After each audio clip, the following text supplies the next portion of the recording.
Hello everyone, welcome to 150 days hard challenge, जो कि हमारा एक पीवाईक्यू रिसर्च का चैलेंज है, जिसमें हमारी कोशिश है कि जितने ज़्यादा हो सके यूपीएससी के वेरियस एग्जाम्स जैसे सीएससी, सीडीएस, सीएपीएफ एटसेट्रा, बहुत सारे वेरियस एग्जाम्स के जितने पीवाईक्यूज हम कवर कर सकते हैं उतने हम करें, ताकि कॉन्सेप्चुअल क्लैरिटी रहे नंबर वन। तो हम ये आइडेंटिफाई कर सकें कि यूपीएससी सिमिलर लाइंस पे हर साल क्वेश्चन कैसे बना रहा है। मैं आपको एग्जांपल देता हूँ, लाइव एग्जांपल दे रहा हूँ, आज भी दे रहा हूँ, हर एक लेक्चर में बताता हूँ भैया, यूपीएससी अपने क्वेश्चन स्पेशली स्टैटिक के question direct as it is repeat कर रहा है। समझ रहे हो? वो लोग जो सोचते हैं कि यूपीएससी मतलब इतनी बड़ी एक तोपची बॉडी है कि इसके पास क्वेश्चन का अथाह भंडार होगा और कभी ये रिपीट नहीं होगा, वो एकदम गलत बात है। देखो, ये इस साल सीडीएस 2 एग्जाम में आया। क्वेश्चन को पढ़ना जरा, मैं बताऊंगा सिमिलर लाइंस पे यूपीएससी कैसे क्वेश्चन बना रहा है वेरियस एग्जाम्स में। Other things remaining constant, the market supply for a good increases if. यही क्वेश्चन मैंने 2021 में डाला हुआ है कि consider the following statements, other things remaining unchanged, other things remaining constant. Same question, right, same same line पे question. Market demand for a good might increase, यहाँ supply पे पूछा है, यहाँ डिमांड पे पूछा हुआ है। समझ रहे हो? तो अब देखो, यहाँ पे लॉजिकली सीखना बहुत जरूरी है, क्योंकि ये जो थर्ड ऑप्शन है ना, ये या नीचे भी इन्होंने रिपीट किया हुआ है, ऊपर भी रिपीट किया है, एलिमिनेट यही होना है, राइट। फॉर एग्जांपल, पहली स्टेटमेंट कह रही है कि सप्लाई कब इंक्रीज होगी, when its price increases. Number दो, when price of its factors of production, factors of production means raw material, raw material या फिर जो मशीनरी है जो इसको प्रोड्यूस करने में लगाई जा रही है किसी एक पर्टिकुलर गुड के, जब इसके प्राइसेस डिक्रीज होंगे। Number three, prices of other goods decrease. यहाँ पे आपको बस सोचना है भाई, इकोनॉमी में सिर्फ सोचना होता है। अगर मान लो किसी दूसरी गुड के प्राइसेस डिक्रीज हो गए, मान लीजिए मान लीजिए आपके पास, ठीक है, आपके पास अगर, ठीक है, आपको वन प्लस का अगर मोबाइल फोन लेना है 30-37 हजार के आसपास का, राइट।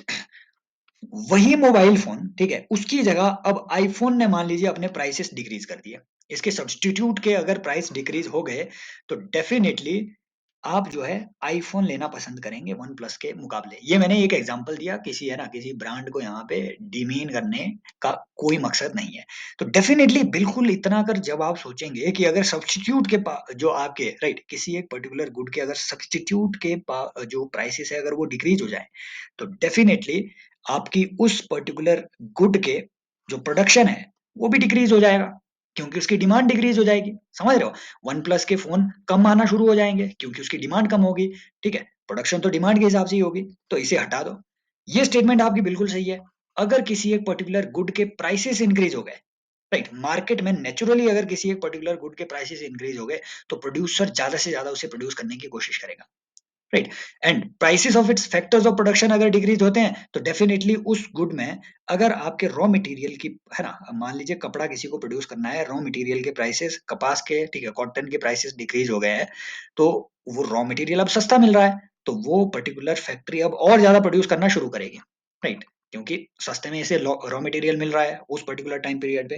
डेफिनेटली ये दोनों स्टेटमेंट्स आपकी करेक्ट होती है, थर्ड इनकरेक्ट हो जाती है। सिमिलर लाइंस पे इन्होंने मुझे यहाँ पे समझानी कुछ बातें हैं, ठीक है। बैंड वैगन इफेक्ट क्या होता है, स्नॉब इफेक्ट क्या होता है, गिफन गुड्स क्या होता है, वेगलन गुड्स क्या होता है, इन सब चीजों को हम यहाँ पे देखेंगे, राइट। टाइप ऑफ गुड्स का पता होना चाहिए, तभी आप इन चीजों को यहाँ से एलिमिनेट कर पाएंगे। फॉर एग्जाम्पल 2021 का ये क्वेश्चन है कि डिमांड किसी एक पर्टिकुलर गुड के लिए इंक्रीज कब होगी, when the price of it's substitute increases. अभी मैंने बताया, सब्स्टिट्यूट माने आपके पास पेन है, पेन का, ठीक है, पेन का सब्स्टिट्यूट आपका पेंसिल है।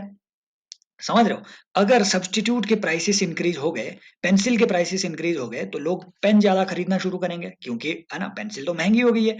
डेफिनेटली ये आपका सही स्टेटमेंट होगी। When the prices of its complement increases, भैया मान लो पेन में ना अंदर जो है रिफिल भी लगती है, रिफिल अगर महंगी हो गई, तो है ना, तो पेन को मैनेज करने की, मेंटेनेंस की कॉस्ट लोगों की कम, कॉस्ट बढ़ जाएगी, राइट। फॉर एग्जांपल, अगर मोबाइल फोन की बैटरी बैटरी महंगी होगी किसी एक पर्टिकुलर मोबाइल फोन की, तो उसकी मेंटेनेंस की कॉस्ट लोगों के लिए बढ़ जाएगी।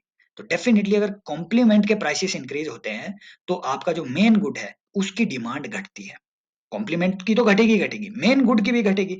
तो डेफिनेटली दो को आप एलिमिनेट कर सकते हैं, एलिमिनेट कर सकते हैं। बचे आपके पास दो ऑप्शन। अब फोर ऑप्शन कह रहा है कि हमें फोर को देखना ही नहीं है। 4 तो सही है ही है, ये ऑप्शन कह रहे हैं, 2 ही आपको बचे हैं।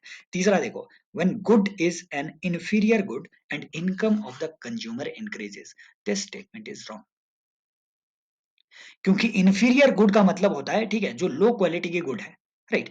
अब मान लीजिए आप मैगी खा रहे हैं, नूडल खा रहे हैं, और आपकी जो है इनकम बढ़ गई, तो अब आप मैगी नूडल नहीं खाएंगे। सम फॉर एग्जांपल ककड़ी जो है एक बहुत आम आदमी का फ्रूट है, मान लीजिए, है ना, या फिर कोई दूसरा। आप अगर फॉर एग्जांपल अगर आपकी इनकम इंक्रीज हो जाती है, तो आप जो है थोड़े महंगे फ्रूट, फॉर एग्जांपल आपका ठीक है, कमलम फ्रूट, राइट जो आपका ड्रैगन फ्रूट होता है, जिसे भारत में नया नाम दिया गया है कमलम फ्रूट, आप वो खाना शुरू करेंगे, राइट। तो डेफिनेटली इंफीरियर गुड की डिमांड आपकी कम होगी। थर्ड ऑप्शन को जब आप एलिमिनेट करेंगे, और आंसर आएगा आपका 1 and 4 ओनली। इसी लाइन पे अदर क्वेश्चंस भी पूछे गए, उन्हें जरूर देखेंगे, लेकिन इससे पहले कुछ एक चीजें आपको पता होनी चाहिए। There is something known as bandwagon effect,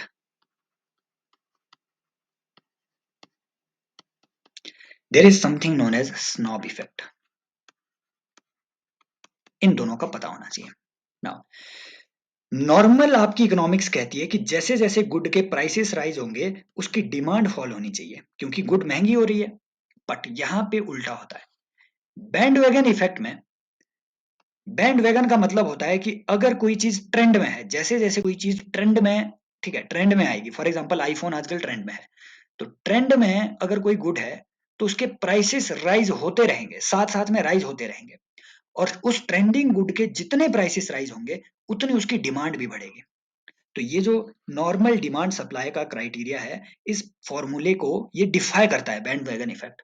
किस वजह से? क्योंकि वो गुड ट्रेंड में है, तो अगर उसके प्राइसेस बढ़ भी रहे हैं, तो भी उस गुड की डिमांड बढ़ती रहेगी। जितने प्राइसेस बढ़ेंगे उतनी डिमांड बढ़ेगी। There is something else, that is snob effect. Snob effect is basically when a good is a rare good, for example हीरा, डायमंड रेयर गुड है, तो रेयर गुड जितनी रेयर गुड है, उतनी ज्यादा उसकी डिमांड बढ़ती जाएगी, और उतने ज्यादा उसके प्राइसेस भी बढ़ते जाएंगे। उस रेयर गुड के जितने प्राइसेस बढ़ेंगे, उतनी ज्यादा उसकी डिमांड भी बढ़ेगी। हाँ यार, रेयर गुड है, महंगी है, ये लेते हैं, ठीक है, रोलेक्स की आप वॉचेस ले गए, रेयर गुड है, समझ रहे हो? तो ये सब चीजें band wagon effect, snob effect. Now कुछ होती है कॉमन गुड, उन पे ये चलता है कि जब कॉमन गुड के प्राइसेस फॉल होंगे, उसकी डिमांड बढ़ेगी। But there are two types of goods जिनके, ठीक है, जिनके प्राइसेस, ठीक है, जिनके प्राइसेस बढ़ने पे भी उनकी जो डिमांड है, राइट, उनकी डिमांड है वो बढ़ेगी। There are two types of goods. ये तो ऊपर हमने इफेक्ट पढ़ा, दो टाइप ऑफ गुड आपको पता होनी चाहिए, ठीक है, ऊपर ही बताता हूँ आपको। यहाँ पे थोड़ा स्पेस है, ये कल का लेक्चर में बचा हुआ है। Number one is your Veblen good, number two is your, right, Giffen good. देखो, Veblen goods are basically your luxury items, giffen goods are basically your goods of daily use। जैसे जैसे goods of daily use, for example आलू हो गया, टमाटर हो गया, ये डेली यूज की आपकी गुड्स है। वेबलन गुड तो लग्जरी आइटम है, और लग्जरी आइटम के प्राइसेस जितने ज्यादा होंगे, उन पे ये, ठीक है, उन पे स्नॉब इफेक्ट काम करता जाएगा। ये रेयर, ठीक है, ये रेयर गुड बनती जाएगी, और इसकी डिमांड उतनी ज्यादा बढ़ती जाएगी। लग्जरी गुड के अगर प्राइसेस बढ़ रहे हैं, तो उतनी ही ज्यादा उसकी डिमांड भी बढ़ती है। फॉर एग्जांपल कार्स वगैरह आ गई, लग्जरी कार्स वगैरह, उतनी ज्यादा उसकी डिमांड बढ़ती है, समझ रहे हो? Giffen goods are daily use की गुड्स, इनका भी प्राइस, ठीक है, प्राइस राइज होने पे इनकी भी डिमांड बढ़ती जाती है। वो किस वजह से? फियर फैक्टर की वजह से। दे आर इररिप्लेसेबल गुड्स, है ना। नमक एक इररिप्लेसेबल गुड है। मान लीजिए अगर नमक के प्राइसेस बढ़ जाते हैं, धीरे धीरे बढ़ना शुरू होते हैं, लोग क्या करेंगे? लोग इसकी होर्डिंग करना शुरू कर देंगे। क्यों? क्योंकि भैया नमक एक एसेंशियल गुड है, और लोग क्या करेंगे? फियर की वजह से ज्यादा परचेज करने की कोशिश करेंगे, क्योंकि ये एक एसेंशियल गुड है, डेली यूज की गुड है, गिफन गुड है, समझ रहे हो? तो वेबलन गुड, गिफन गुड, इनके प्राइसेस बढ़ते बढ़ते इन पे स्नॉब इफेक्ट, ठीक है, ये, ठीक है, गिफन गुड पे है, ठीक है, जो आपका स्पेशली जो आपका वेबलन गुड है, वेबलन गुड पे स्नॉब इफेक्ट काम करेगा। और सिमिलरली जो आपकी गिफन गुड है, वो भी जो है प्राइस राइज के साथ साथ उसकी डिमांड बढ़ती जाएगी। ये कुछ एसेंशियल्स है इकोनॉमी के, जो कि, ठीक है, जो कि नॉर्मल प्राइस डिमांड के, ठीक है, डिमांड और, ठीक है, जो सप्लाई है, प्राइस डिमांड का जो कर्व है, उस नॉर्मल प्राइस डिमांड के कर्व को ये डिफाई करते हैं, उस प्रिंसिपल को ये डिफाई करते हैं, right? So this is what I wanted to tell you, this is what right I wanted to basically, ठीक है, bring out here in this lecture. अगला आता है आपका 2022 में ये क्वेश्चन पूछा गया है, ठीक है, अगेन बहुत ही उम्दा क्वालिटी का क्वेश्चन है कि which of the following does not influence the quantity demanded for a good. इनमें से किसी एक पर्टिकुलर गुड की जो कम डिमांड है, बेसिकली क्वांटिटी है, ठीक है, कितनी क्वांटिटी डिमांड की जा रही है, इनमें से कौन सी चीज उसे इन्फ्लुएंस नहीं करेगी? गुड का ओन प्राइस, अपना प्राइस, या फिर प्राइस ऑफ कॉम्प्लीमेंट्री गुड, या फिर प्राइस ऑफ सब्सटीट्यूट गुड, या फिर price of inputs into the production of that good. ये बहुत ट्रिकी क्वेश्चन है, आई डोंट नो, ठीक है। ये जो किसी जो यूपीएससी का जो कोई राइट क्वेश्चन बनाने वाला होगा, कौन सी चीज लेकर के उन्होंने ये इसका आंसर डी लगाया, एक्चुअल में मेरे नजरिए से ये सारी चीजें किसी एक पर्टिकुलर गुड की डिमांड को बेसिकली, ठीक है, इम्पैक्ट करेगी, क्योंकि यूपीएससी का अपना पीवाईक्यू बोल रहा है। अब भैया गुड का अपना प्राइस जितना ज्यादा होगा उसकी डिमांड उतनी कम होगी। प्राइस ऑफ कॉम्प्लीमेंट्री गुड मैंने ऑलरेडी बताया, ठीक है, जैसे मोबाइल फोन की बैटरी है, अगर इसके प्राइसेस बढ़ गए तो मोबाइल फोन की डिमांड भी घट जाएगी। Then prices of substitute good, definitely भैया मान लीजिए एप्पल का आईफोन है, इसके प्राइसेस कम हो गए तो वन प्लस के जो मोबाइल्स हैं उनकी डिमांड कम हो जाएगी, राइट, क्योंकि सब्सटीट्यूट के प्राइसेस कम हो गए हैं, ये भी डिटरमाइन करेगी, ठीक है। Then prices of inputs into the production of the good, already हमने ऊपर देखा हुआ है ये क्वेश्चन, और है ना, ये जो हमने ऊपर हमने क्वेश्चन देखा, राइट, ये जो हमने क्वेश्चन का सेकंड स्टेटमेंट देखी, ये सेकंड स्टेटमेंट अगर करेक्ट है तो ये इनकरेक्ट कैसे हो सकती है, समझ रहे हो? तो ये इसका आंसर कैसे हो सकता है? तो यूपीएससी का बेसिकली उनका अपना ही क्वेश्चन यहाँ पे ये ऑपोजिट क्वेश्चन वो लगा रहे हैं, बेसिकली समझ रहे हो, ये स्टेटमेंट्स एक दूसरे के अगेंस्ट जा रही है। तो prices of inputs into the production of the good, definitely ये भी इम्पैक्ट करेगा, क्योंकि अगर इनपुट्स के प्राइसेस ज्यादा हुए तो आउटपुट के प्राइसेस भी ज्यादा होंगे, और अगर आउटपुट महंगी है तो उसकी डिमांड भी कम होगी, समझ रहे हो? सो दिस इज अ क्वेश्चन जो कि एनॉमली शो करता है यूपीएससी के लेवल पे, अगेन अकॉर्डिंग टू मी ये चारों इसके फैक्टर होने चाहिए। 2012 का उनका ये, ठीक है, अगेन बहुत ही ट्रिकी ये क्वेश्चन था, बताओ कि इनमें से कौन सी स्टेटमेंट किसी भी करेंसी का इंटरनेशनल मार्केट में, सॉरी, हाँ, किसी भी करेंसी के इंटरनेशनल मार्केट में जो प्राइसेस है वो डिटरमाइन करेगी। क्या वर्ल्ड बैंक डिटरमाइन कर रहा है? No, world bank is just a bank.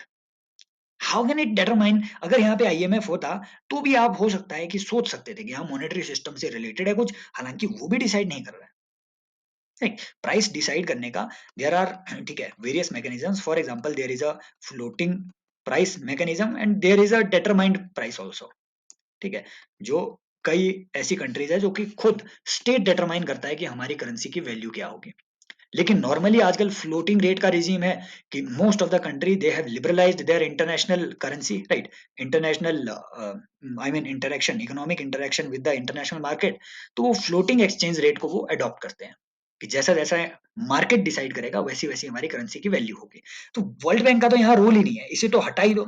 Then demand for a good and services provided by that country concerned, stability of the government concerned, and economic potential of that country in a question. Now, economic potential.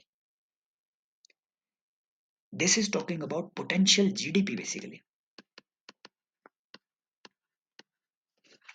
Right, अब ये potential GDP का concept already मैंने एक video में समझाया हुआ है, प्रिकोनॉमी के सेशन में नीचे नीचे जाकर के देख लेना, आपको मिल जाएगी एक video, what is this basically, potential GDP क्या है, राइट।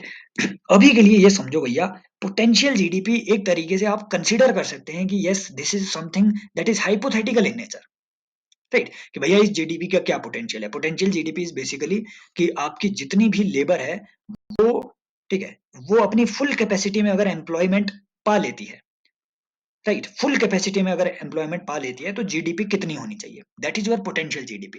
अब potential GDP is a hypothetical construct, ये कैसे किसी कंट्री की प्राइसेस, ठीक है, करेंसी के प्राइसेस डिटरमाइन कर लेगा, right. So answer is 2 and 3।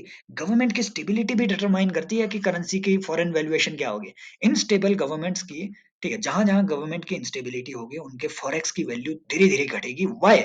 Why? Because instability of the government means कि वहां से जो भी, ठीक है, जो भी इन्वेस्टर है वो फियर फैक्टर की वजह से, फियर फैक्टर की वजह से वो वहां से अपना पैसा बाहर निकाल लेंगे और वहां से हो जाएगी आपकी, ठीक है, जैसे हम कहेंगे ठीक है, कैपिटल फ्लाइट, जो यूपीएससी ने पूछा भी था, ठीक है, 2022 में, वहां से हो जाएगी कैपिटल फ्लाइट, मतलब कंट्री से पैसा बाहर निकाल दिया, पैसा जैसे ही फॉरेन इन्वेस्टर्स ने अपना बाहर निकाल दिया, डॉलर डॉलर तो चले गए, रुपये की वैल्यू गिर गई एकदम, समझ रहे हो? तो स्टेबिलिटी डिटरमाइंस, ये तो है ही है, demand for goods and services, भैया आप जितने ज्यादा एक्सपोर्ट करोगे उतने ज्यादा आपको ये फॉरेक्स की अर्निंग होगी, ये तो है ही है। 2 and 3 is the answer. But again, this tricky question was not the original question asked by UPSC in 2012. This was again asked by UPSC in 1998. Earlier, this was asked with the same text, with the same spirit. Price of any currency in international market is decided by World Bank. No, ठीक है. Economic potential of that country. No. Answer is 2 and 3. Same text, same question, repeated question, same option. UPSC अपने same questions को हर साल repeat करता है। For example, ये देखिए CAPF में 2019 में ये एक बहुत उम्दा क्वेश्चन, मैं इसलिए भी आपको कहा था कल कि कल वाला लेक्चर उठा, ठीक है, जरूर अटेंड कर लेना, हो सकता है लंबा जा रहा हो, कि which of the following statements is true with regard to economy which is on its production possibility frontier. अब प्रोडक्शन पॉसिबिलिटी कर्व पे उन्होंने ऑलरेडी क्वेश्चन पूछा हुआ है। अब अगर सीएससी में पूछ भी ले और आपको प्रोडक्शन पॉसिबिलिटी कर्व का पता ना हो, तो डेफिनेटली आपका जो है वो एक क्वेश्चन गायब हो जाएगा वहां से, समझ रहे हो? एक क्वेश्चन या तो आप गलत अटेंड कर लेंगे या फिर कुछ भी, किसी को पता ही नहीं होगा कि फ्रंटियर क्या है एक्चुअल में, ये प्रोडक्शन पॉसिबिलिटी कर्व क्या है, राइट?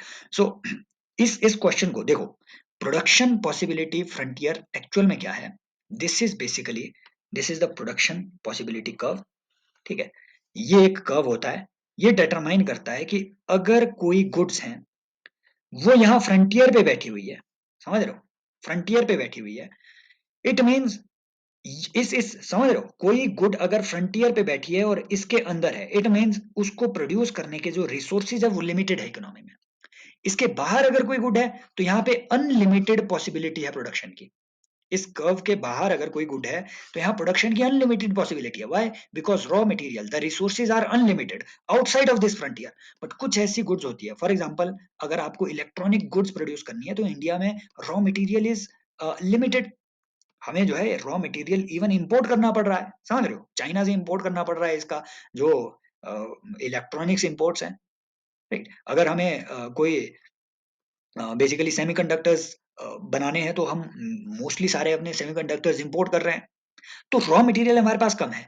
तो अगर आपको एक गुड बढ़ानी है, इसका प्रोडक्शन बढ़ाना है, तो इस पर्टिकुलर गुड का प्रोडक्शन कम करना पड़ेगा, क्योंकि इस पर्टिकुलर कर्व के अंदर जो जो गुड्स बैठ रही है उनकी उनकी जो, ठीक है, उनकी जो प्रोडक्शन है वो लिमिटेड होगी। Why? Because raw material is limited, the resources are limited. तो इस फ्रंटियर पे बैठी हुई गुड, ये एक्सट्रीम लेवल पे इसका क्या प्रोडक्शन होगा वो शो करती है ना? एक जो मैक्सिमम प्रोडक्शन है वो यहाँ हो पाएगा। इसके बाहर अगर आपको कोई गुड ले जानी है, ठीक है, प्रोडक्शन इसके बाहर अगर इंक्रीज करना है तो किसी एक गुड का प्रोडक्शन डिक्रीज करना होगा। समझ रहे हो ना बात को? This is basically your production possibility frontier, right? Scenarios given above resources, ठीक है, maximum amount that can be produced is illustrated by, ठीक है, curve of a graph. Now what is, ठीक है, ये with regard to economy which is on its production possibility frontier, economy has to sacrifice some, ठीक है, some production of one commodity in order to increase the production of another commodity. This is the answer. ये चीजें आपको याद रहनी चाहिए। मैं बता रहा हूँ ये जनरल क्लासेस में आपको इकोनॉमी में कहीं नहीं मिलेगी, ये आपको सिर्फ पीवाईक्यूज में मिलेगा और ये आपको सिर्फ यहाँ के सेशन में मिलेगा, समझ रहे हो? तो जो जो मुझे लगते हैं इंपॉर्टेंट क्वेश्चन है उन्हें यहाँ पे इंटरेस्टिंग क्वेश्चन को डिस्कस किया जाता है। अगर आपको लगता है ये आपकी प्रिपरेशन में थोड़ी बहुत वैल्यू ऐड कर पा रहा है तो डेफिनेटली सब्सक्राइब कीजिए, दोस्तों के साथ शेयर कीजिए और ठीक है, ये कमेंट सेक्शन में पार्टिसिपेट करते रहिए, अपना कमेंट अपने व्यूज देते रहिए, ये मुझे भी मोटिवेट करता है, right? Again thank you so much, take care, bye bye. और हाँ, जो लोग पॉलिटी के बारे में चिंतित है, जिनके अच्छे स्कोर नहीं बन रहे हैं, कहीं फंस रहा है, तो आप पॉलिटी थ्रू कॉन्स्टिट्यूशन की सीरीज डेली उसके लेक्चर्स आते हैं, वो आप अटेंड कर सकते हैं। पूरी पॉलिटी कॉन्स्टिट्यूशन के रियल टेक्स्ट के थ्रू हम कवर कर रहे हैं। Take care, bye bye, as always love you all. Telegram channel join कर लेना, बाय।